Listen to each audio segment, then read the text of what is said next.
नमस्कार, 99 न्यूज के इस बुलेटिन में आपका स्वागत है। मैं हूं आपके साथ सोमनाथ तिवारी। बढ़ते हैं आज की खबरों की ओर।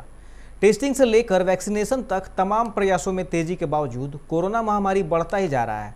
इसे लेकर देश के अधिकांश हिस्सों में एक बार फिर से लॉकडाउन व कर्फ्यू जैसे फैसले लिए जा चुके हैं। देश में कोरोना की दूसरी बड़ी लहर की चपेट में है। इसके बचाव को लेकर देश में सर्वाधिक संक्रमित राज्य महाराष्ट्र में तो वीकेंड लॉकडाउन और नाइट कर्फ्यू लगाया जा चुका है। देश की राजधानी दिल्ली में भी नाइट कर्फ्यू है।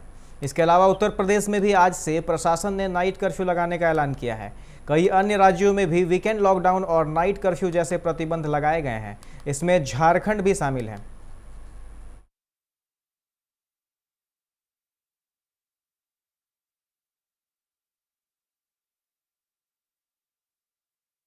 भारत में चल रही कोरोना महामारी की स्थिति पर चर्चा के लिए प्रधानमंत्री नरेंद्र मोदी आज सभी राज्यों के मुख्यमंत्री के साथ बैठक करेंगे। वीडियो कॉन्फ्रेंसिंग के माध्यम से होने वाली इस बैठक में कोरोना वायरस की नई लहर पर चर्चा की जाएगी। इसके अलावा टीकाकरण अभियान पर भी बात की जाएगी। सूत्रों के मुताबिक पश्चिम बंगाल की सीएम ममता बनर्जी इस बैठक में शामिल नहीं होंगी। उनकी जगह पर मुख्य सचिव अल्पन बंदोपाध्याय पीएम मोदी के साथ वर्चुअल मीटिंग में शामिल होंगे।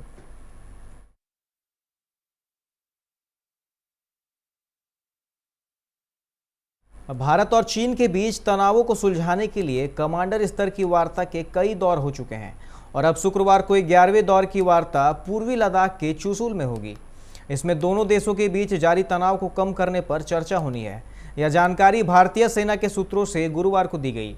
इसके अनुसार भारत गोगरा और हॉट स्प्रिंग से सैनिकों की जल्द वापसी के मुद्दों को उठाएगा। साथ ही देप्सांग में लंबित मुद्दों के समाधान पर भी जोर दिया जाएगा। इसमें यह भी बताया गया है कि दोनों पक्षों के बीच पहले ही 11वें दौर की वार्ता को लेकर विचारों का आदान प्रदान किया गया है। बता दें कि पिछले वर्ष पैंगोंग झील वाले क्षेत्र में दोनों देशों के बीच हिंसक झड़प के बाद दोनों पक्षों ने भारी हथियारों के साथ सीमा पर हजारों सैनिक तैनात किए थे। कृषि कानूनों को वापस लेने की मांग को लेकर दिल्ली के चारों बॉर्डर पर चल रहे किसानों का आंदोलन अब अंतिम सांसें गिन रहा है। लाखों की भीड़ पहले हजारों हुई और अब तो सभी बॉर्डर पर किसानों की संख्या सैकड़ों में आ गई है। कभी कोई बड़ा किसान धरना प्रदर्शन स्थल पर आया तो भीड़ लगती है, वरना दिल्ली से सटे गाजीपुर बॉर्डर पर तो किसान प्रदर्शनकारियों की संख्या कभी कभार 200 से नीचे भी आ जाती है। इस बीच 3 कृषि सुधार कानूनों के विरोध में दिल्ली की सीमा पर चल रहे आंदोलन को अब 4.5 माह पूरे होने को है, लेकिन आंदोलन में अब वह रंगत और नूर नहीं है जो शुरुआत में थी। वहीं गर्मी की शुरुआत के साथ ही एक तरह किसान आंदोलन का स्वरूप बदल रहा है, तो वहीं दूसरी तरफ इसमें छोटे और बड़े आंदोलनकारी का फर्क भी साफ देखा जा सकता है। निरसा के कुमारधुबी थाना क्षेत्र के धानकुड़ा बस्ती में किराए के मकान में रहने वाले एक 55 वर्षीय अधेड़ ने देर रात फांसी लगाकर आत्महत्या कर ली। घटना के बाद मौके पर पहुंची कुमारधुबी पुलिस ने शव को फंदे से उतारकर पोस्टमार्टम के लिए धनबाद भेज दिया। मृतक अशोक सिंह कोरोना काल से ही अपने काम से बैठा था, जिससे उसकी आर्थिक स्थिति काफ़ी खराब हो गई थी। मृतक कुमारधुबी के MBE नामक कंपनी में ठेका पर काम करता था। काम छूटने के बाद से वह डिप्रेशन में आ गया था। दाने दाने के मोहताज होने के बाद उसने आज ऐसा कदम उठाया। बताया जाता है कि बुधवार की देर शाम अशोक सिंह ने घर के दीवार पर लगे कील के सहारे गले में मफलर बांधकर फांसी लगा ली। सूचना मिलते ही मौके पर देर रात कुमारधुबी पुलिस पहुंची और मामले की छानबीन की।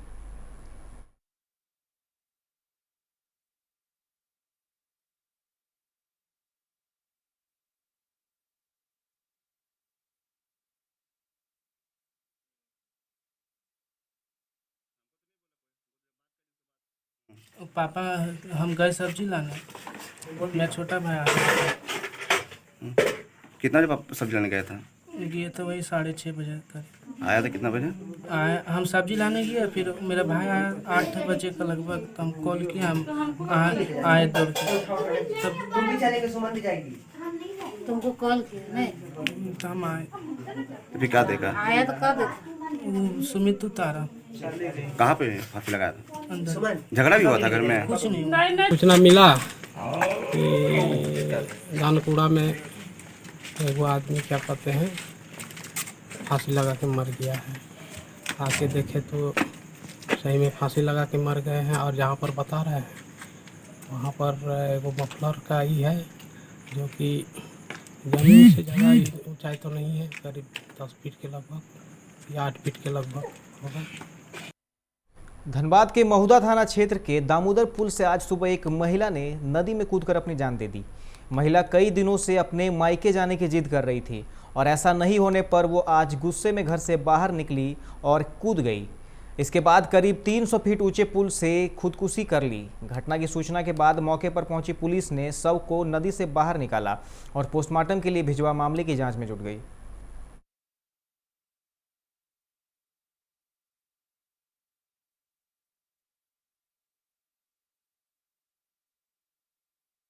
झारखंड में 1312 नए संक्रमित मिले। इनमें से सबसे अधिक 562 मरीज रांची के हैं। रांची के 4 लोग समेत 7 लोगों की मौत भी हुई है। मृतकों में चतरा, दुमका, कोडरमा से एक और रांची से 4 मरीज शामिल हैं। वहीं बढ़ते कोरोना संक्रमण को देखते हुए सरकार ने 30 अप्रैल तक के लिए नई गाइडलाइन जारी की है। यह आज से लागू होगी। इसमें सरकार के कई बंदिशें बढ़ा दी गई हैं। इसमें साफ किया गया है कि रविवार को बाजार बंद नहीं रहेंगे। यह आम दिनों की तरह ही निर्धारित समय पर खुलेंगे और बंद होंगे। गाइडलाइन में कहा गया कि यह बंदिशें रात 8 बजे से सुबह 5 बजे तक के लिए है। हालांकि दवा की दुकान को इसमें छूट दी गई है।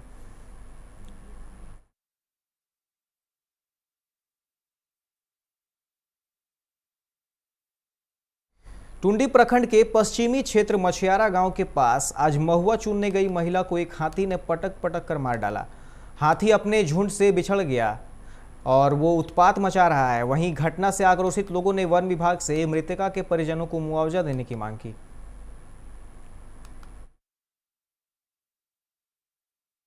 पांडेश्वर विधानसभा क्षेत्र के छोरा पंचायत के 7 पंचायत सदस्य तृणमूल कांग्रेस छोड़कर भाजपा में शामिल हो गए। इससे पहले नवग्राम पंचायत के प्रमुख और केंदा पंचायत के 7 बहुला पंचायत के 2 सदस्य तृणमूल कांग्रेस छोड़कर भाजपा में शामिल हुए थे। पंचायत के प्रधान सहित सभी सदस्यों को भाजपा में शामिल होने से राजनीतिक हलचल शुरू हो गई है।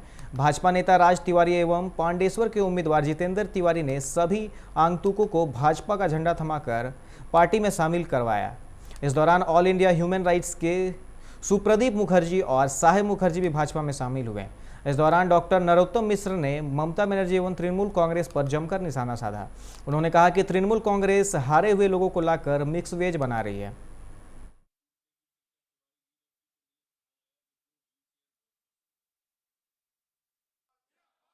छह पंचायत सदस्य तृणमूल कांग्रेस छोड़कर माननीय हमारे अभिभावक हैं नरोत्तम मिश्रा जी, इनके उपस्थिति में भारतीय जनता पार्टी में शामिल होकर नरेंद्र मोदी जी के नेतृत्व में काम करने की इच्छा व्यक्त किए थे और उन्हें आज हमारी पार्टी में हमारे अभिभावक ने शामिल कराया। उनका स्वागत है इस परिवार में। रानीगंज में आज समाजवादी पार्टी के वरिष्ठ नेता अनुराग भदौरिया टीएमसी और ममता बनर्जी को समर्थन देने रानीगंज पहुंचे। उन्होंने पंजाबी मोड़ से रानीगंज तक साइकिल रैली निकाली, जिसमें बड़ी संख्या में टीएमसी समर्थक मौजूद रहे। अनुराग भदौरिया के साथ पश्चिम बर्धमान के तृणमूल युवा कांग्रेस अध्यक्ष रूपेश यादव, उपाध्यक्ष सदन कुमार सिंह सहित तमाम स्थानीय टीएमसी नेता और कार्यकर्ता उपस्थित रहे।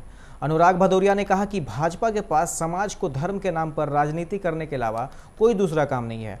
उन्होंने दावा किया कि जैसे उत्तर प्रदेश में समाजवादी पार्टी की सरकार ने विकास की गंगा बहाई थी, ठीक उसी तरह ममता बनर्जी भी बंगाल में विकास कर रही है।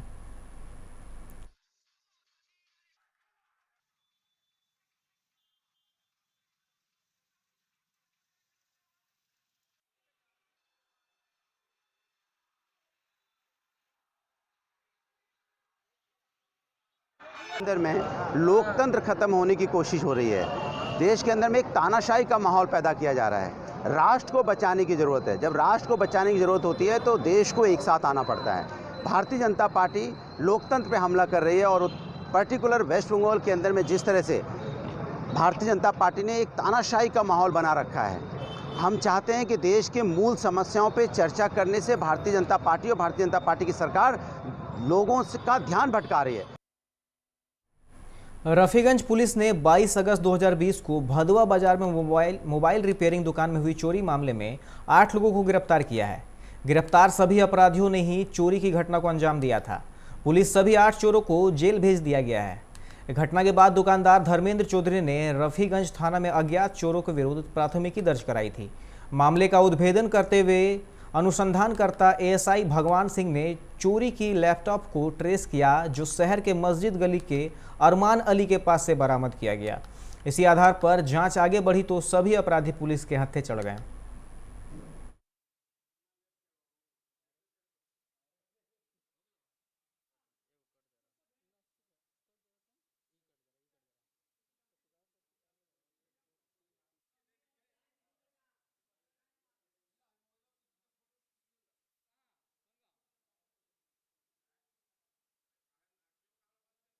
चुनाव प्रचार के दौरान भाजपा के प्रदेश अध्यक्ष दिलीप घोष पर हुए हमले के विरोध में आज बांकुड़ा में भाजपा कार्यकर्ताओं ने बांकुड़ा थाने का घेराव किया और आरोपियों की गिरफ्तारी की मांग की गई। बांकुड़ा से भाजपा प्रत्याशी नीलांद्री शेखर दाना ने कहा कि पिछले पंचायत चुनाव से ही टीएमसी इस तरह की हिंसा का सहारा लेकर चुनाव जीतने का प्रयास करते रही है, मगर अब टीएमसी की यह हथकंडी नहीं चलेगी। उन्होंने पुलिस को भी आड़े हाथों लेते हुए कहा कि बंगाल की पुलिस टीएमसी के इशारे पर काम करती है। तो पंचायत निर्वाचन থেকে যে কোনো নির্বাচন পশ্চিম বাংলায় শান্তিপূর্ণভাবে করতে দিচ্ছে না। তৃণমূলের নেত্রী মমতা বন্দ্যোপাধ্যায় নাটকগিরি করে হুইল চেয়ারে বসে বসে কর্মীদের উদ্দেশ্যে তিনি বার্তা দিচ্ছেন, বিজেপির মাথা ভেঙে দাও, পা ভেঙে দাও, গুড়িয়ে দাও, খেলা হবে, নানা রকম চলছে। কালকে আমাদের রাজ্য সভাপতি সম্মানীয় দিলীপ ঘোষ তিনি শীতলকুচিতে যাচ্ছিলেন দলীয় কার্যক্রমে বিধানসভা নির্বাচনের প্রস্তুতিতে, তাকে একেবারে অতর্কিতভাবে তৃণমূলের গোর্ধা বাহিনী তাকে অ্যাটাক করেছে, তার গাড়ি ভাঙচুর করেছে, তার রক্তপাত হয়েছে, যার জন্য আজকে সারা পশ্চিম বাংলার প্রত্যেকটি থানা আমরা ঘেরাও কর্মসূচি এবং বিক্ষোভ কর্মসূচিতে আমরা শামিল হয়েছি। वक्त तो चला एक छोटे से ब्रेक का, मिलते हैं ब्रेक के बाद।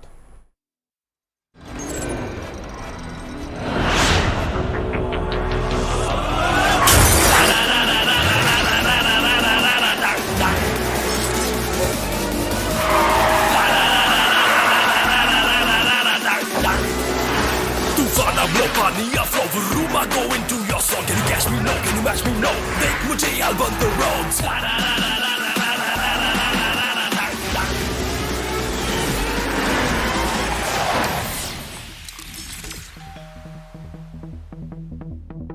Hi. You're early. I know. XUV 300. Authorised dealer model fuels, Dhanbad, Bokaro, Giridih. आप इस नंबर पर संपर्क कर सकते हैं 8929207235, 8929207236, 9711355896। जब अपने घर के लिए सही दरवाजे चुनने की बात हो तो चुनिए सिर्फ टाटा प्रवेश के दरवाजे, जो लकड़ी के दरवाजों से कई गुना है बेहतर। टाटा प्रवेश के दरवाजों में है स्टील की मजबूती और लकड़ी की खूबसूरती। टाटा प्रवेश के दरवाजे फ्रेम और एक्सेसरीज के साथ फैक्ट्री में तैयार किए जाते हैं। लकड़ी के दरवाजे बनाने के लिए बहुत से लोगों से संपर्क करना पड़ता है, जो कि इस समय नुकसानदायक हो सकता है। लकड़ी के दरवाजों को लगाने में 8 चरणों से गुजरना और 6 प्रकार के लोगों के संपर्क में आना होता है, जबकि टाटा प्रवेश के दरवाजों का इंस्टॉलेशन केवल 2 चरणों में हो जाता है। बस अपना दरवाजा चुनें, उसका आकार नापें और नो टच डिलीवरी पाएं। इसे हमारी प्रशिक्षित इंस्टॉलेशन टीम द्वारा लगाया जाता है, जो सैनिटाइजेशन प्रोटोकॉल्स का ख्याल रखती है। टाटा प्रवेश के दरवाजे लकड़ी के दरवाजों से कई गुना मजबूत होते हैं और आपके परिवार को सुरक्षित रखते हैं। स्टील के बने होने के कारण इन दरवाजों में स्वाभाविक रूप से न तो दीमक लगता है और न ही इनमें आग पकड़ने का डर होता है। टाटा प्रवेश के दरवाजे मेंटेनेंस फ्री और वेदर प्रूफ होते हैं। सामान्य लकड़ी के दरवाजों की तरह ये न तो सिकुड़ते फैलते हैं और न ही इनमें दरार आती है। लकड़ी के दरवाजों की गुणवत्ता और उनका टिकाऊपन प्रमाणित नहीं होता, जबकि टाटा प्रवेश के दरवाजे उम्दा फिनिश, कई डिजाइन के और 5 वर्षों की वारंटी के साथ आते हैं। एक बात और, लकड़ी के दरवाजों के लिए जंगलों की कटाई होती है, वहीं दूसरी ओर टाटा प्रवेश के दरवाजे पेड़ों को कटने से बचाते हैं तथा ये 100% रिसाइक्लेबल होते हैं। अब ये आप पर है कि आप अपने घर में कौन सा दरवाजा लगाना चाहते हैं। बेस्ट चुनिए, टाटा प्रवेश के दरवाजों और खिड़कियों को चुनिए।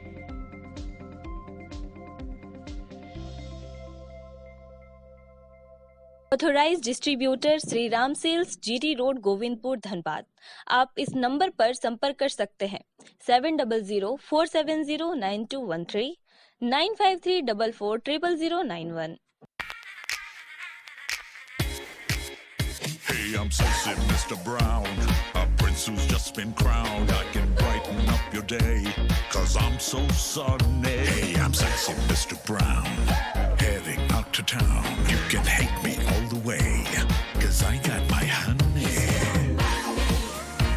And that's not funny, my honey makes me sing all night.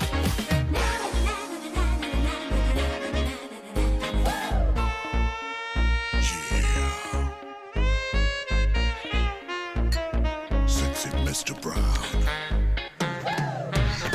Your wait for sheer extravagance is over. Presenting Kia Carnival. Bookings open.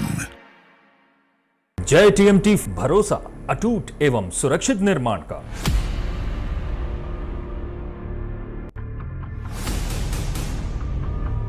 भरोसा अटूट एवं सुरक्षित निर्माण का। जय TMT 500D। ब्रेक के बाद आप सभी का स्वागत है। रुक करते हैं अगली खबर की ओर। भागलपुर में कंटेनमेंट जोन से एक संक्रमित महिला अपने पूरे परिवार के साथ रातों रात फरार हो गई है। पड़ोसियों को इस बात की तब जानकारी हुई जब सुबह उन्होंने घर के बाहर ताला लटका देखा। 27 मार्च को महिला कोरोना पॉजिटिव पाई गई थी, जिसके बाद 30 मार्च को उसे बरारी स्थित शीतला स्थान के पास अपने घर में होम क्वारंटाइन कर दिया गया था। देर रात महिला अपने पूरे परिवार के साथ फरार हो गई। 5 माह का रिकॉर्ड तोड़ कोरोना 1500 पार हो गया है। 24 घंटे में बिहार में 1527 नए मामले आए हैं, जबकि पटना में 522 लोगों की रिपोर्ट पॉजिटिव पाई गई है। आंकड़ों की लगातार बढ़ती रफ्तार यह बता रही है कि बिहार में कोरोना बेकाबू हो चुका है। स्वास्थ्य विभाग में अब तक भविष्य के खतरे को लेकर अस्पतालों में बेड की तैयारी युद्ध स्तर पर की जा रही है। अब बिहार में पंचायत चुनाव के होने को लेकर भले ही कयासों का सिलसिला तेज हो, लेकिन इसके संभावित प्रत्याशियों के लिए यह बड़ी खबर है। निर्वाचन आयोग ने पंचायत चुनाव के लिए जिला पार्षद, मुखिया, सरपंच, वार्ड सदस्य, पंच व पंचायत समिति सदस्य के आरक्षित पदों की संख्या और आरक्षण सूची को लेकर अहम फैसला किया है। निर्वाचन आयोग ने सभी जिलों को पंचायत चुनाव के विभिन्न पदों की सूची को डिजिटाइज करने का निर्देश दिया है। राज्य निर्वाचन आयोग से अनुमोदित आरक्षित पदों की सूची अभी जिला और आयोग कार्यालयों में संरक्षित है। गोविंदपुर थाना क्षेत्र के महेशपुर गांव में एक युवक अजय यादव की बेरहमी से हत्या कर दी गई। हत्यारे ने उसके सिर को धड़ से अलग कर दिया। उसका शव बरामद किया जा चुका है। वहीं इस घटना से लोगों में सनसनी फैल गई है। गुस्साए लोगों ने सड़क जाम कर दिया है। एक संदिग्ध की लोगों ने बुरी तरह से पिटाई भी कर दी है। पुलिस ने अभिरक्षा में लेकर उसकी जान बचाई। घटना का कारण भूमि विवाद बताया जा रहा है।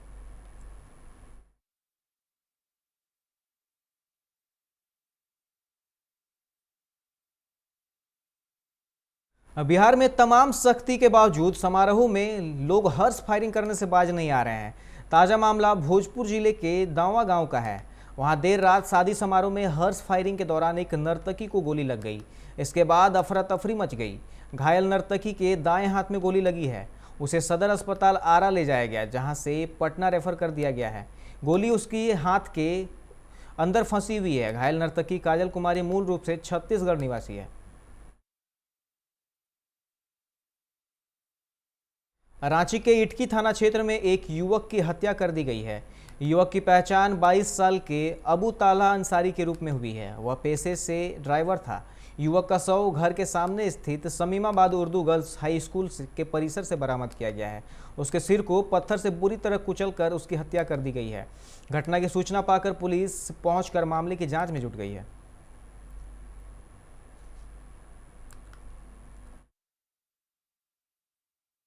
बैरमो CCL BN के प्रक्षेत्र के करगिली फिल्टर प्लांट के समीप हाई टेंशन बिजली के खंभे पर मरम्मती का कार्य के दौरान ठेका मजदूर संतोष गोप की मौत लाइन चार्ज करने के कारण हो गई। करंट लगने के बाद बिजली के झटके से ठेका मजदूर घायल होकर नीचे गिर पड़ा, जिसे इलाज के लिए स्थानीय लोगों ने केंद्रीय अस्पताल ढोरी ले जाया गया, जहां डॉक्टरों ने मरीज की हालत गंभीर देखकर बोकारो रेफर कर दिया। बोकारो ले जाने के क्रम में ही उसने रास्ते में दम तोड़ दिया। घटना से गुस्साए लोगों ने लापरवाही में लिप्त सभी दोषियों पर कार्रवाई और मुआवजा की मांग की है।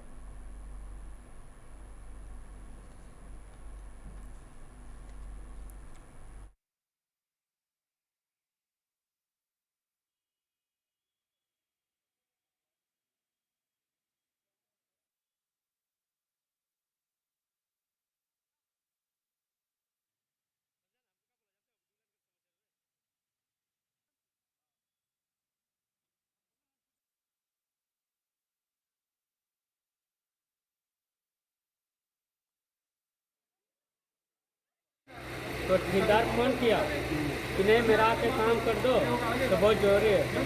तो संतोष बोला कि नहीं हम काम आज नहीं करेंगे, हम लोग जा रहे हैं पूजा करने के लिए, तो आज काम नहीं करेंगे। तो बोला नहीं संतोष आ रहे हैं। बोला नहीं मत आइए, हम लोग काम करने नहीं जाएंगे। तो जबरदस्ती आया घर, संतोष के घर पहुँचा, कालीचरण घर से उठा कर रिपोर्ट किया, घर से उठा कर लाया हम लोग को उठा लाया। बोला कि नहीं चलो बहुत ज़रूरी काम है, इमरजेंसी है, मेरा पैसा कट जाएगा, तो हमको काम करना है। तो एगो शहजाद मियाँ है सोवांग गड्ढा का, तो हमको आइले से पहले वो काम कर रहा था, हम तो इससे पहले ऊपर में चढ़ा हुआ था। तो आए उसके बाद संतोष चढ़ा, ब्रेकेट व्रेकेट बांधा।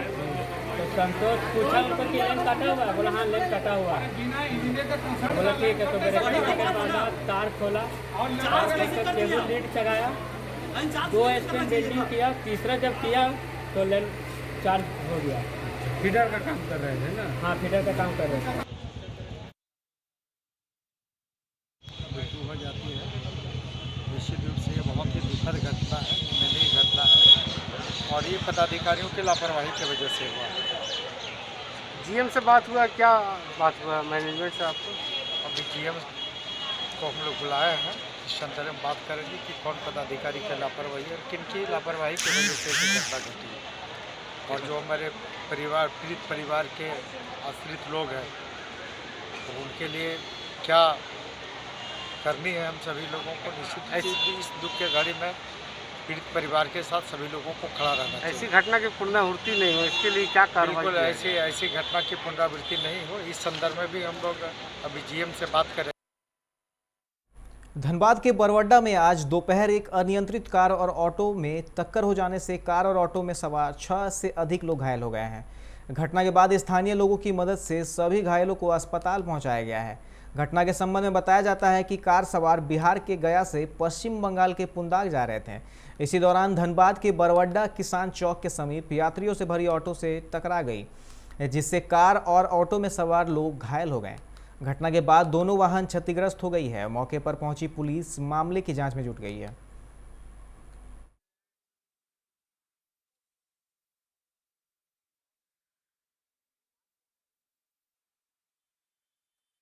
अभी के इस बुलेटिन में फिलहाल इतना ही। अन्य खबरों के लिए आप देखते रहें 99 न्यूज। नमस्कार।